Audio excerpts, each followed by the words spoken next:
Thank you so much for joining us for CBN NewsWatch. I'm Ephraim Graham. Ahead today, Israel possibly facing an expanding war against Hezbollah as Prime Minister Benjamin Netanyahu promises an extremely powerful response while the U.S. Congress passes a bill that could punish the International Criminal Court for its actions against Israel.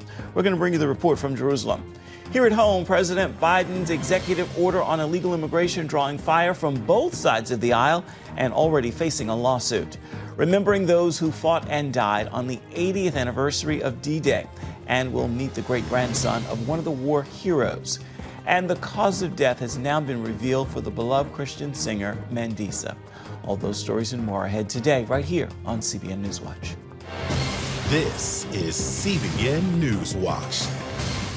We have lots to get to this Wednesday. Going to begin with the battles in the Middle East, which could soon expand from Gaza to include a war between Israel and Hezbollah. The potential expansion coming as here in the United States, the Republican-controlled House of Representatives has passed a pro-Israel measure that would level sanctions on officials of the International Criminal Court. Here's CBN Middle East correspondent Julie Stahl. In a show of support for Israel, the Republican-led House approved a bill to punish the ICC for its threats to issue arrest warrants for top Israeli leaders over the war in Gaza. Representative Chip Roy, who introduced the bill, told CBN News it sends a strong message that Israel's leaders can't be targeted for defending their people. They are carrying out the war with, frankly, a historic effort to target Hamas without endangering civilians. Civilians are going to obviously, unfortunately, lose their lives in combat. But Israel was attacked. Israel's continuing to be attacked. People forget that, right? They're getting missiles lobbed into them by the thousands. Few Democrats voted for the bill, saying it could stop the ICC from addressing violations in other parts of the world. All House Republicans backed the bill.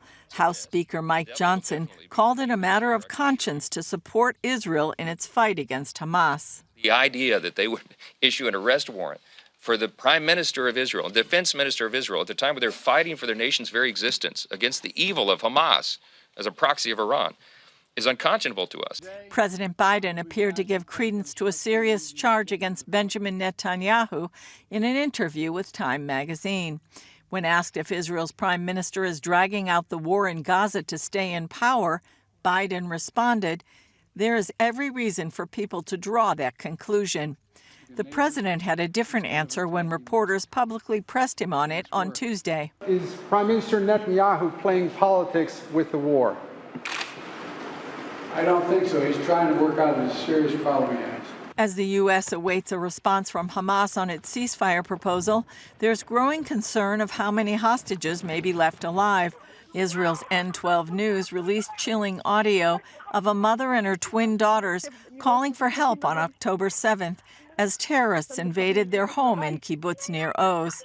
One of the little girls cries out in Hebrew, "Mommy, don't die." Meanwhile, in northern Israel, Hezbollah continues to launch rockets into Israel, starting forest fires that have claimed twice as many trees as fires during the 2006 Second Lebanon War. In a visit to the area, Netanyahu told residents that Israel is preparing a strong response. In Lebanon, a gunman attacked the U.S. embassy and was wounded after a half-hour firefight. No embassy personnel were injured. Julie Stahl, CBN News, Jerusalem. Our CBN News Middle East Bureau Chief Chris Mitchell now continues our coverage for us live from Jerusalem. So, Chris, what can you tell us about this gunman who was captured outside the U.S. Embassy? Yeah, that happened earlier today, Ephraim. It was a terrorist. They believe he might have been affiliated with ISIS, and because he had a T-shirt that said that. It was a gunfight there for about half an hour. Apparently, one has been injured on the U.S. Embassy staff, but right now the situation seems to be stable, and an investigation is underway. But I guess that goes to show how tense it is here in the Middle East, whether it's here in Jerusalem or up north in Beirut. Chris, it seems like the battles with Hezbollah on the Israeli border with Lebanon are heating up. Is there concern that Israel is preparing for a full-scale war with Hezbollah right now? I think there's a very big concern about that, Ephraim. And I think actually they are preparing for a full-scale war with Hezbollah. Whether or not that, unfolds, we'll see.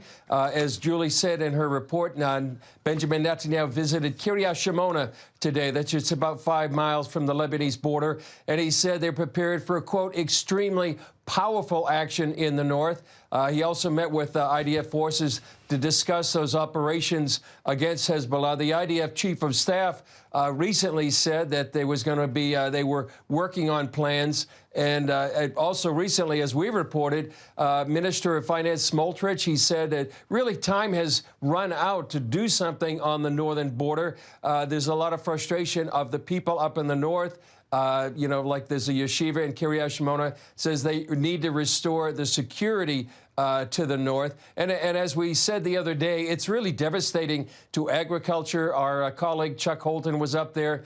For example, he had this farmer he interviewed had 600 workers at one time, now 15. So the damage to the agriculture in the north is very bad. And plus you have nearly 100,000 Israelis that are no longer living at home, some of them right across the street here in one of the hotels here in Jerusalem. Could Israel sustain battles against Hamas along with the war with Hezbollah? I think, Ephraim, it's going to be very difficult. It's really taxing Israel right now to have so many men and women in uniform. There've been the ammunition supplies. You have to wonder, are those being stretched as well with what's going on in Gaza? And there's been a low-scale war since October 8th, the day after October 7th, between Hezbollah. And the war in Gaza has been taking longer than expected, and it may continue for many, many months. And just recently, Ephraim, they've raised the number of reservists they can call up from 300,000 to 350,000. The IDF says it's related more to the south, to the north, but they could also be redeployed. And some people are thinking that maybe in June there could be that major escalation up in the north. Chris, it appears President Biden is sending mixed messages on whether Benjamin Netanyahu is prolonging the war to stay in power. What do Israelis think about that charge? Well, first of all, it's a pretty serious charge that he would be accusing Netanyahu, who's been leading this war ever since October 7th, just to prolong it for political reasons. And he kind of walked that back a little bit in yesterday. But I think there would be some Israelis that actually may agree with the President Biden about that and appreciate those comments. Others, I believe, and I would say the majority of Israelis here, they want Netanyahu to stay in power till the war is over and don't necessarily see what he's doing for political reasons. And on the other hand, there are Israelis, and I've talked to some of them, who believe that the Biden administration is really trying what they can do to oust Netanyahu and get a government in place that's more in keeping with their ideas of what should happen, for example, a two-state solution. So, I think they consider that a very serious charge that what the Biden administration is trying to do. The CIA chief is heading for the Middle East for more hostage negotiations. Where does Israel stand on those talks? Well, I think Israel's not going to end the war right now simply to get the hostages out if they agree to what Hamas is asking. And Hamas is asking for the end of the war and the withdrawal of all Israeli forces. Those are simply non-starters for Israel. And so I think that we don't expect that the negotiations go very far. I would just add in closing, Ephraim, that it's Jerusalem Day, and many Israelis now are celebrating the fact that 57 years ago, for the first time in 2,000 years, the Jewish people are in control of their capital. All right, Chris Mitchell, thank you so much. Always know that we are praying for you and the many people on our team there back in Israel. Coming up, President Biden's executive order on illegal immigration facing criticism from both sides of the aisle, as well as a lawsuit and a major Supreme Court decision involving former President Donald Trump could be coming soon. We're going to bring you those stories when we come back. You're watching CBN NewsWatch. President Biden's executive order on the southern border went into effect overnight. It limits the number of migrants who enter the U.S. illegally from staying here as they seek asylum. But the move is taking heat from both sides of the political aisle. CBN's Dale Hurd is on this story.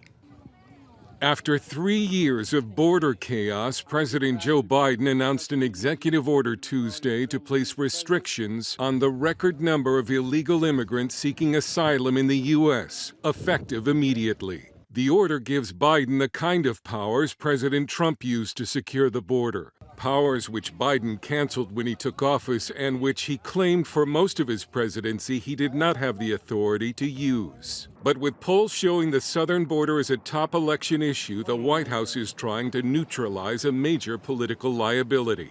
And if the United States doesn't secure our border, there's no limit to the number of people who may try to come here. Republicans in the Senate, where the border issue has become a political football, weren't buying it. Mr. President, Joe Biden, this is too little, this is too late. This stunt is not going to save your political life. When Joe Biden came into office, he inherited the lowest rate of illegal immigration in 45 years. All he had to do was nothing.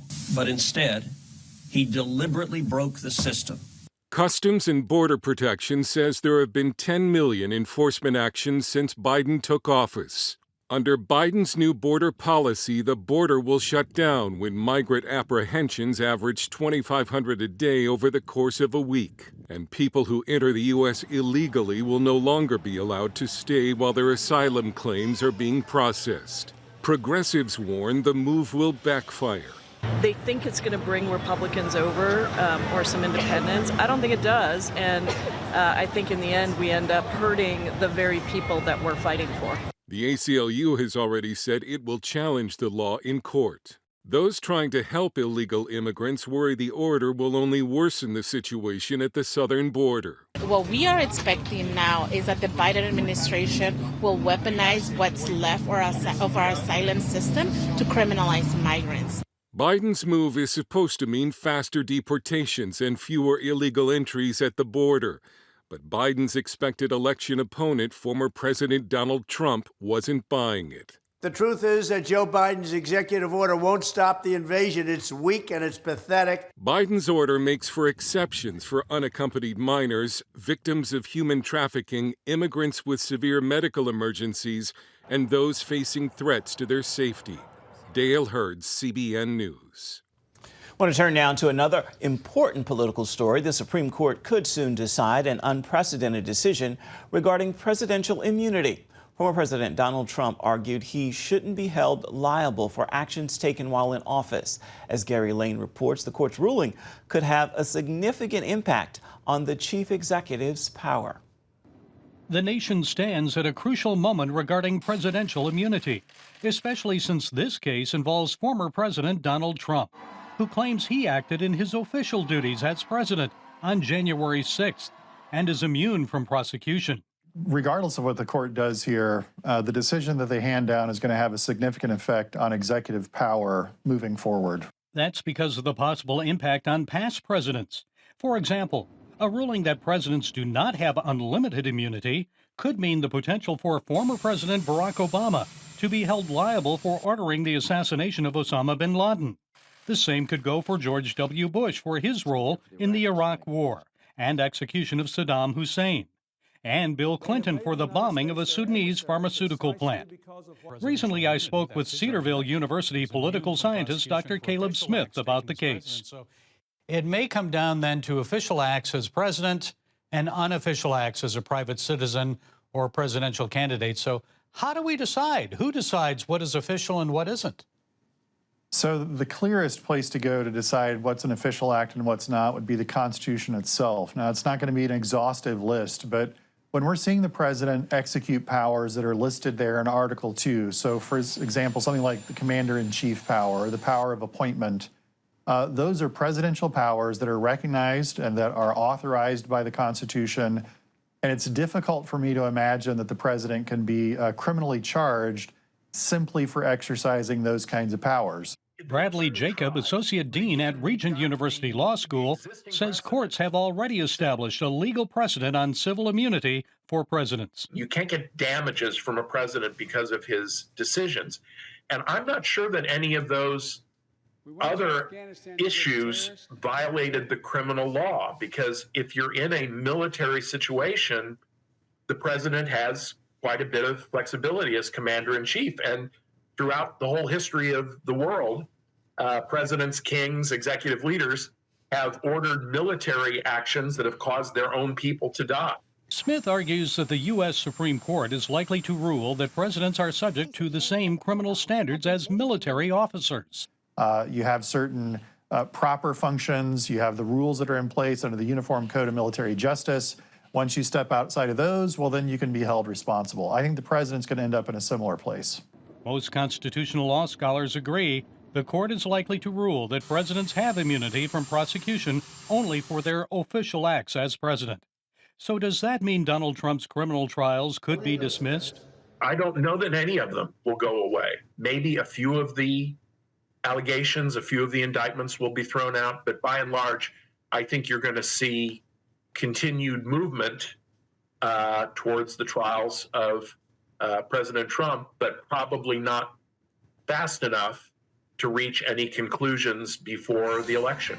Regardless, this historic and unprecedented Supreme Court decision is expected to result in constitutional consequences, not only for Donald Trump, but for the future of the American presidency. Gary Lane, CBN News. Still ahead, we're going to take you to the shores of Normandy for the 80th anniversary of D-Day, and we'll meet the great-grandson of one of the war's heroes. That story's coming up right after this. The world is commemorating the 80th anniversary of D-Day tomorrow, the historic Allied invasion of Normandy during World War II. CBN News contributor and former U.S. Army Ranger Chuck Holton visited the site and brings us this story of the enduring legacy of those who fought for freedom. On June 6, 1944, the course of world history changed as Allied forces launched a massive invasion on the beaches of Normandy. Among thousands of brave soldiers who risked everything that day was Tech Sergeant Charles Leonard Jones, whose story of courage and sacrifice is being brought to light by his great-nephew, Mark Tomlin. My grandma remembers when he was right before he left for war. She was about 4 years old, and he would play catch with her and roll the ball back and forth. And she has a vivid memory of him smiling and laughing before he left. And that was the last time she ever saw him. Tech Sergeant Jones survived the initial assault on D-Day only to be killed in action on July 4th. Tomlin is the first of his family to visit Jones' grave, making this a deeply personal journey to honor his great-uncle's sacrifice. He made it almost a month after landing here on D-Day. His father found out what had happened one day when they came with the flags and he saw them outside. He just knew that his son was dead. This June, another force will arrive on these shores, as more than 10,000 are expected to commemorate 80 years since the invasion. Many will visit Pointe du Hoc, a symbol of the spirit and sacrifices made to defend freedom. If the invasion was going to be a success on June 6, 1944, the 2nd and 5th Ranger Battalions had to take these cliffs here at Pointe du Hoc. It fell to them because they're the premier light infantry unit in the U.S. military. And they were going to have to fire ropes up these 150-foot cliffs, climb up hand over hand, under fire, and take these coastal defense batteries. And so the commander of the 29th Infantry Division, Brigadier General Cota, wanted to give the Rangers some encouragement before they embarked on their mission. So he came to the lead element of the 5th Ranger Battalion and said, "What unit is this?" And they said, "It's the Rangers, sir." And he said, "Well, then, Rangers, lead the way." That became the official motto for the 75th Ranger Regiment that's still used by the Army Rangers even to this day. This year's commemoration also brings controversy, as France has invited Russian representatives to attend the event despite Vladimir Putin's ongoing aggression against Ukraine and the West. To say that it's sobering to walk among the graves of these more than 9,000 Americans who gave their lives back in 1944 here at Normandy Beach is the height of understatement. But it makes me think not just of the lives and the futures that these people gave up, but the fact that they gave them not just to liberate America, but to bring the ideal of America to another continent. And it makes me wonder how many Americans today would be willing to make such a sacrifice again. There's a level of responsibility you feel to carry on for what he died for. As the number of living D-Day veterans dwindles, thousands gather to commemorate this pivotal moment in history and reflect on the challenges the world faces today. Stories of veterans like Tech Sergeant Jones serve as an important reminder of the high cost of freedom and the unwavering spirit of those who fought to defend it. From the hallowed grounds of Normandy, France, I'm Chuck Holton for CBN News. Christian singer Mandisa have now been revealed after she was found dead in April. We're going to have that update for you when we come back.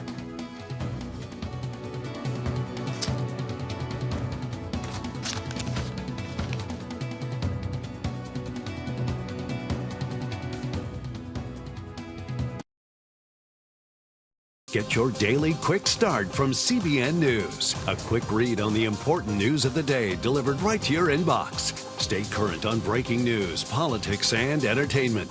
Go to quickstart.news and subscribe today. The cause of death for beloved Christian singer Mandisa have now been revealed. The 47-year-old artist died from complications from what's known as Class 3 obesity. People magazine is reporting this, that the Class 3 obesity includes a high body mass index and one or more obesity-related health conditions. The report listed her death as natural. Mandisa was an audience favorite on American Idol before becoming a major success with Christian music. After her best friend died back in 2014, she turned to food and gained a substantial amount of weight. People magazine is reporting that her struggles, though she struggled, she said that she was a woman of faith who believed heaven was real, and when she left Earth, she was going to be in heaven with her Savior. Well, it's time now for your Wednesday word, and today's word is good. Remember this: God is working all things out for your good. He will complete what he started, and he is not done until it is good. So on the flip side, it's not complete until it's good. With that word, I encourage you to make this a wonderful Wednesday and be sure to have yourself a wonderful rest of the week. That's going to do it for this edition of CBN NewsWatch. Remember, you can always find more of our news programs on the CBN News channel at any time, as well as online, cbnnews.com. Take a moment, let us know what you think about the stories you see here today. You can email us, newswatch@cbn.com. You can also reach out and touch us on Facebook, Twitter, and Instagram. We'll see you back here same time tomorrow. Goodbye and God bless.